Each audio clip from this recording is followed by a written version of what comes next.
As I was on my way in, I noticed some very angry religious people outside with big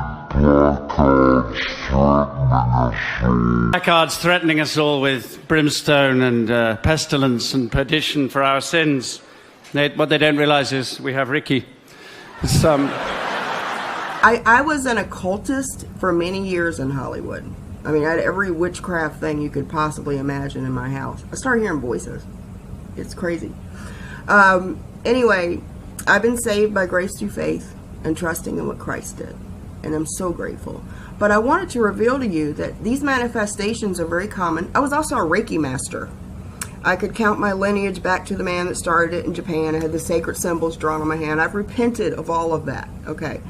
I had supernatural ability to know things. It was just demons talking in my ear. I mean, they were just telling me stuff. I would see this in Reiki things too. All of us would lay our hands on someone and they feel good, but they would have weird tics. I think they're called kriyas in yoga, where they like jerk. There's ticking, or they have like, here's another one. Shh, shh, shh. Oh my God, shh, shh. It would be like the shh, shh sound. That's a manifestation of demonic. As I was on my way in, I noticed some very angry religious people outside with big placards threatening us all with brimstone and pestilence and perdition for our sins. What they don't realize is we have Ricky.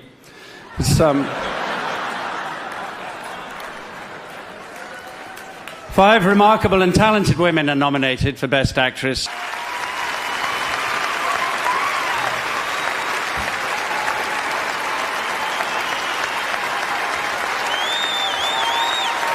And the Golden Globe goes to Meryl Streep. Oh my God. I mean, this is such a thrill, but really, really embarrassing in a year that saw so many extraordinary performances by women in leading roles, by my friends, by people I don't know, by people that I am so inspired by. Oh, shh. Here's another one. Shh, shh, shh. Oh my God, shh, shh. It would be like the shh, shh sound. That's a manifestation of demonic. Oh, shh. It. Oh, my glasses. Oh, I'm going to have to remember my speech. Michelle Rooney. Gilda. My agent, Kevin Uvain, and God, Harvey Weinstein.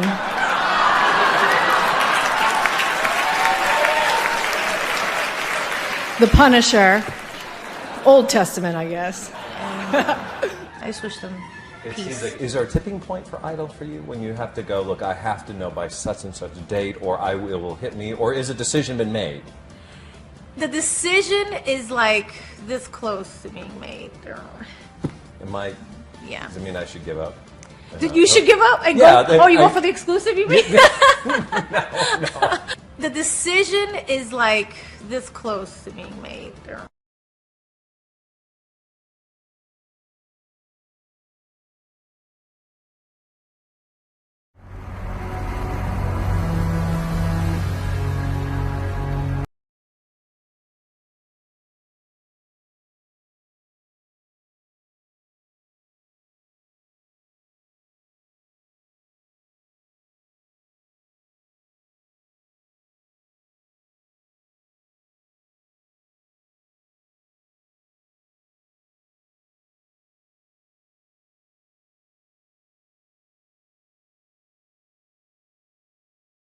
Will you sit down with Ted?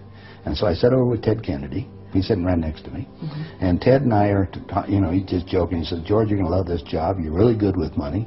We're going to send you out to all the state Democratic functions to raise money for the National Democratic Party. And he said, you're going to meet some real foxy ladies. And just then, my daughter walked in. Mm-hmm. Ted looked at her and he says, wow, I want to go to bed with that. I says, no, you don't, Ted. That's my daughter, and she's 14. And his response to me was, I don't care.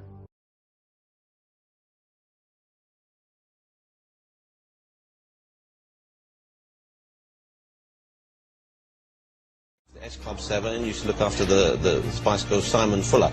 Have they tried to mould you in any way, though, if people ask you to do things to change the way you look or speak or behave? Yeah, one of them tried to mold me into a big triangle shape, and I went, no. Nah, you know, I've got my own style.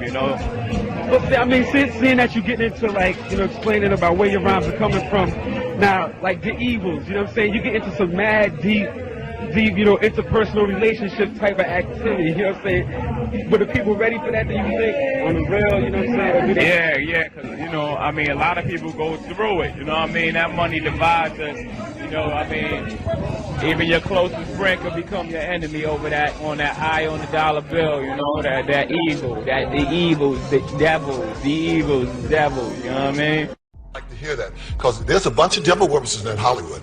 And there's a lot of black of them, Our third story in the countdown, while Paramount Pictures wonders if it can overcome Tom Cruise's adherence to Scientology at the box office, The Faith is set to open up its own super center where believers can hone their superpowers in beautiful downtown Clearwater, Florida. The 57 Perceptics, described by founder L. Ron Hubbard, will be brought out by use of machines including an anti-gravity simulator and something with a gyroscope. So Mr. Cruise has a place to improve his gravity, his compass direction, and especially the saline content of self.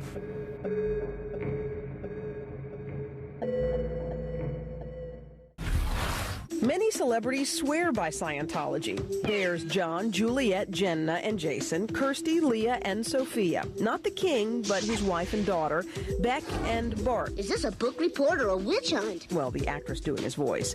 And it is no coincidence.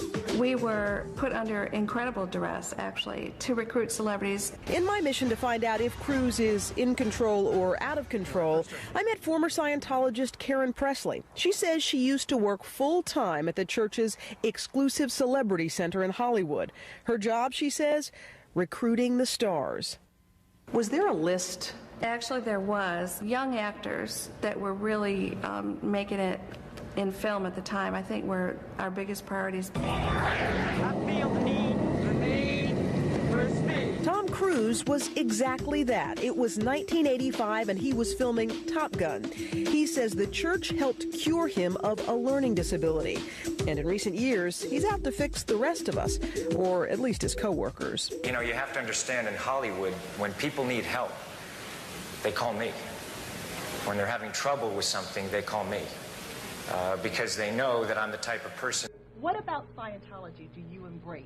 I was introduced through it by Tom, and I'm a student of world religion. I was raised in a Baptist household. I went to a Catholic school. But the ideas of the Bible are 98% the same ideas of Scientology. 98% the same ideas of Hinduism and Buddhism. Impassioned and serious, Will comes to the defense of his close friend Tom Cruise, whom some have criticized for his passionate stand on Scientology. And it seems like it makes you angry that people have attacked him because of what he believes. When I sit and I talk with Tom Cruise, he is one of the greatest spirits that I've ever met. Someone who is committed to making the world better. If people knew, I get it. If you understand something, you have people who are attacking and want to fight and don't know nothing. How you gonna not know nothing about Scientology and attack somebody? It's dangerous and it's ignorant. How can I condemn someone for what they believe? And I believe that God was born from a pregnant virgin. What do you know about it, though? Is that something that, I mean, I used to read about that stuff when I was incarcerated. Right, that's what it seems like a lot of people put up there now. Yeah, the Illuminati, the Freemasons. I used to read about this stuff, and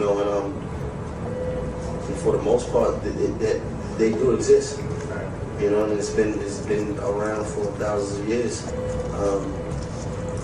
Freemasons built this country, that's a fact. You gotta understand, if they are a part of it, they're never going to admit it anyway. People out here want to know on the song Freemason, was that a Masonic song for the brothers out here? It was just a record that was for people who understood it, you know what I'm saying, and love music at the same time. You know what I'm saying? Are you a Mason? No. Okay, thank you. Okay, are you a Mason? No. Okay, thank you.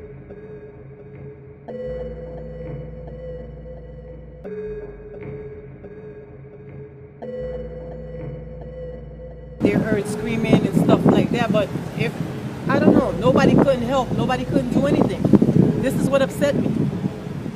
That they didn't kick down the door? That's the thing. A Brooklyn actor was arrested for killing his mom on Tuesday morning, and cops say he used a sword to do it. They didn't kick down the door. Somebody could have did something. The cops came and they didn't do anything. They didn't do nothing. She could have been alive right now. 55-year-old Yannick Bray was found in her apartment at 501 Park Place in Brooklyn at 2 a.m. Cops say her son, Michael, an actor, stabbed her to death with a sword he received in a Masonic ceremony. Police took Bray, who's appeared on such TV shows as Ugly Betty, to Kings County Hospital for psychiatric evaluation. This is Brian Stillman with the New York Post. Police in New York say an aspiring actor who once appeared on the show Ugly Betty is undergoing a psychological evaluation following a brutal attack on his mother. 31-year-old Michael Brea is shown here on his Facebook page.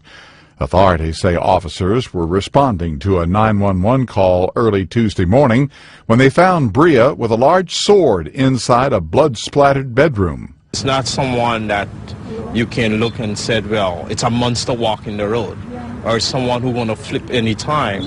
It's not like that. His mother, 55-year-old Yannick Brea, was kneeling in the bathroom with substantial cuts to her head. She was pronounced dead at the scene. Family members and neighbors say they're struggling to understand what went wrong. Shock is an understatement for something like this, you know, an understatement. Out of character. It even seemed like an out-of-body experience.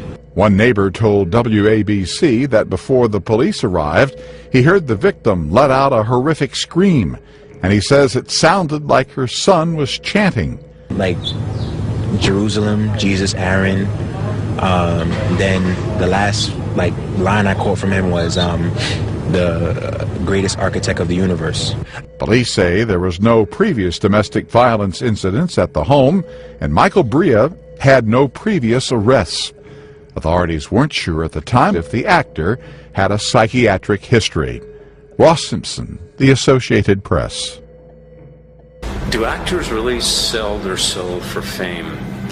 Okay, that's a two-part question. First of all, most actors that go to Hollywood sell their soul because they want to be famous. Okay, now what does that mean, to sell your soul? It means to compromise. It means to side with evil because you're not siding with God. Now, don't get me wrong, there's a lot of actors in Hollywood that call themselves Christians, and some of them are, okay? But in order to adhere, to conform to the rules of, quote, Hollywood, you're going to not side with God, and you're going to automatically side with the devil, because that's the system in which that Hollywood operates. Now, that's one side of it. So that basically everybody sells their soul when they go to Hollywood because they want to be loved. It's a very carnal business, okay? The other side gets a little deeper. It gets a little more complex, okay? You have major stars that you've heard about in the news and you've seen on television and film. They truly are Satan worshipers. They truly have not only sold their soul to Satan, but they've merged their soul to the satanic rituals that you find in Hollywood. And by the way, satanic rituals they have all across the country and the world. So two parts. One is everyone sells their soul if they're not on the side of God. The other one is the other avenue is not only do these people sell their soul, they merge their soul to the devil himself and participate in the satanic ritual abuse. Is there any truth to program multiples in Hollywood? The answer is absolutely. Why is that? Because there's program multiples everywhere, okay? in churches in Hollywood and Middle America. They're everywhere. Now, the agenda of a program multiple, or not, it's not a program multiple's agenda, it's the person who programmed them, which is usually involved in the satanic church, is to further the devil's cause, okay? Now, the reason that program multiples exist in Hollywood is because the camera is a very powerful tool, that if you can get it on camera, it goes out to millions of people and they can see it. The Hollywood agenda. The number one agenda is to get as many people to continue on the road to hell as possible. Now, the second agenda, and I'm not going to call this agenda, I'm going to call it a tactic to send everyone to hell, is to destroy the family. If Hollywood can get to the family, which they've done very successfully, you take out the father, which they've done, then you start working on the children, and then you got a big mess. And so they've destroyed the family the past 20, 30, 40 years in Hollywood. The final blow is going to be to get to the children. And if you look at places like Disney, Nickelodeon, even Netflix, they peddle child pornography and pedophilia. They're definitely getting to the minds of children. The reason is because they're hitting young minds, and they want young minds to believe this is the way life is. And if this is the way life is, it's probably the way God wants it by design. And so that's, it's like if you have a film where everybody's cussing, where everybody's smoking dope, you grow up thinking this is what people do, and this is acceptable, and this is, it's all about numbing down and dumbing down the young generation so that when they grow up, they do not have the tools to discern. Hollywood discriminates against true Christians, okay? Not the counterfeit and religious Christians, which is most of the Christians in Hollywood, okay? They don't discriminate against the fake religion, because the fake religion actually helps promote the devil's agenda. Who they do discriminate against are the people that are telling the truth. But let me say something to you, and I say it humbly. They can't discriminate against the true child of God, because a true child of God has the power of God in them. So what happens in Hollywood, I've seen Satan run in fear of the true child of God, okay? So forget about them discriminating. They're scared to death. Doesn't mean they wouldn't want to take you out. So discrimination, I don't believe, really comes with people that actually tell the truth. The old Hollywood, like guys I worked with, like Martin Landau and Tony Curtis, and some of these guys, they still had a consciousness and a respect for faith. They were still tapped into the Judeo-Christian system. Okay, there was a lot of movies that came out during their times. Ben-Hur, The Ten Commandments, still was about the Jews, what the Jews went through. The Old Testament. Nowadays, the younger actors, they don't have a clue about that. It's almost like they're soulless. It's almost like they have no spirit. I look into their eyes and I don't see anybody. Nobody's home. Why is that? Because through the generations, the young people, the young actors, have been fed counterfeit. They've been fed lies, and so they don't even know what the truth is. So they're walking around almost like zombies. You're a teenager. What is that whole experience like? It's also maybe different now, so yeah, back then. I don't know. I did that, and then I went away for a bit, and then I went back and did another movie, and then by 19, you could say I was really in it. What is Hollywood like? It was filled with all of these rules that were never written down anywhere, but everyone knew the rules. And everyone passed these rules on to you. Female agents,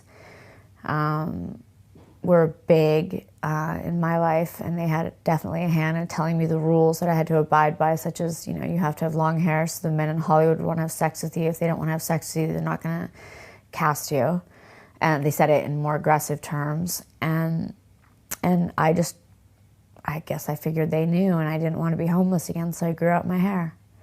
And that kind of led to the start of this external life.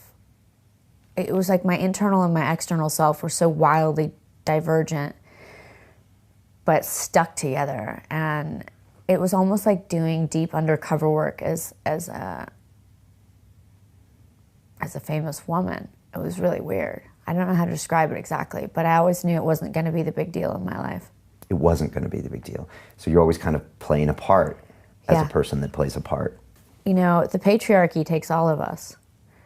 It's not like, oh, there's 49% of the population men and they're ruling everything and we're just here like, no, women actively support this power structure. And they actively support a power structure that doesn't support them, which is, by definition, a cult. And Hollywood, it's almost like biblical. It goes back to like the wizened old man like on his throne, like going like this. And whenever these kind of edicts are handed down, oh, you have to do this or the studio will be really unhappy with you. Oh, you have to do this magazine cover where you're wearing nothing but an ammo belt, or the studio will be really unhappy with you. Studio will be really unhappy with you. And that's like the God voice talking to you. And you can really substitute one for the other. It's rather chilling, I think. And it's like 96% of the Directors Guild are men. Yeah, 96% in the DGA, the Directors Guild of America, are men. And that statistic hasn't changed since 1946. So it's just a really narrow view. And it's primarily white male. And that's just doesn't reflect what I see on the streets. And there's nothing wrong with white men. But we don't only want to have their viewpoint. I found when I was a 16-year-old, fresh from boarding school, going out into, on the casting couch, I was definitely objectified to an extreme. And when I was it the way you were made to feel, or the way you were treated? The way I was made to feel, the way I was exploited, and the kinds of roles and the kinds of things I was expected to do in auditions. I mean, there was one horrific incident where I went back for a second audition. It was a screen test. There were two other people in the room, the director, who I'd seen previously, and the casting director, who was a woman. And the director asked me to sit with my legs apart. The camera was right between, positioned where it could see up my skirt, to put my leg over the arm of the chair, and before I started my dialogue, think about the character that I was supposed to be having the dialogue with, and how it felt to be made love to by this person. Presenting in this year's Oscars, do you feel that we should be holding studios more accountable versus the Absolutely. Academy? It has nothing to do with the Academy. The Academy is an end result of all of it. Yeah, let's talk to the studios. Let's talk to people who are producing, writing, casting. That's where the problem lies, if there's a problem. Right. And do you think any solutions that you would have for insight on how we could make these strides to make that change? Back in the 70s, I think it was, the industry decided that we have to exercise more open casting, and they did. And that has gone on. Movies, how many movies get made a year, you think? Not that many, really. Right. Television, you want to know if there is diversity in front of the camera. Look at television. Behind the camera, look at television. I don't know why we want to attack Hollywood. Hollywood isn't the end of it. Hollywood is not the entertainment industry. It's just Hollywood. The entertainment industry includes all of what we see in terms of entertainment. I don't think we have a real argument here. What do you think? they're telling me to wrap it up right now. Okay, wrap it up, but tell me. I personally feel that we should hold the studios more accountable for the lack of casting and even just the business aspect of it, the people in marketing. And get on with what you tried to get on with in the first place. A place like this can humiliate you.